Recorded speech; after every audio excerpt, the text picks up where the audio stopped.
أعوذ بالله من الشيطان الرجيم. قل أي شيء أكبر شهادة قل الله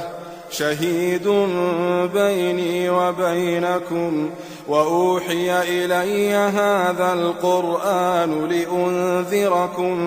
به ومن بلغ أئنكم لتشهدون أن مع الله آلهة أخرى قل لا أشهد قل إنما هو إله واحد وإنني بريء مما تشركون الذين آتيناهم الكتاب يعرفونه كما يعرفون أبناءهم الذين خسروا أنفسهم فهم لا يؤمنون ومن أظلم ممن افترى على الله كذبا أو كذب بآياته إنه لا يفلح الظالمون ويوم نحشرهم جميعا ثم نقول للذين أشركوا أين شركاؤكم الذين كنتم تزعمون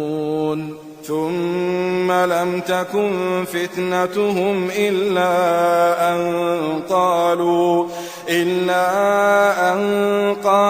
والله ربنا ما كنا مشركين انظر كيف كذبوا على أنفسهم وضل عنهم ما كانوا يفترون ومنهم من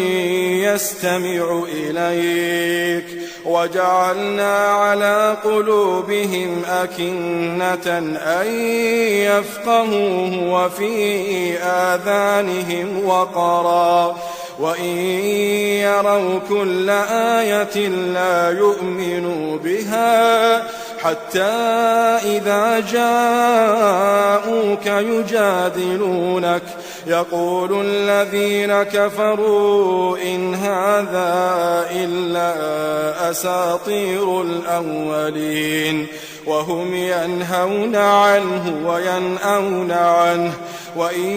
يهلكون إلا أنفسهم وما يشعرون ولو ترى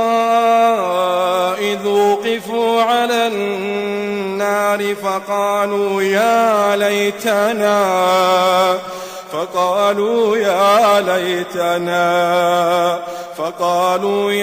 ليتنا نرد ولا نكذب بآيات ربنا ونكون من المؤمنين بل بدا لهم ما كانوا يخفون من قبل ولو ردوا لعادوا لما نهوا عنه وإنهم لكاذبون.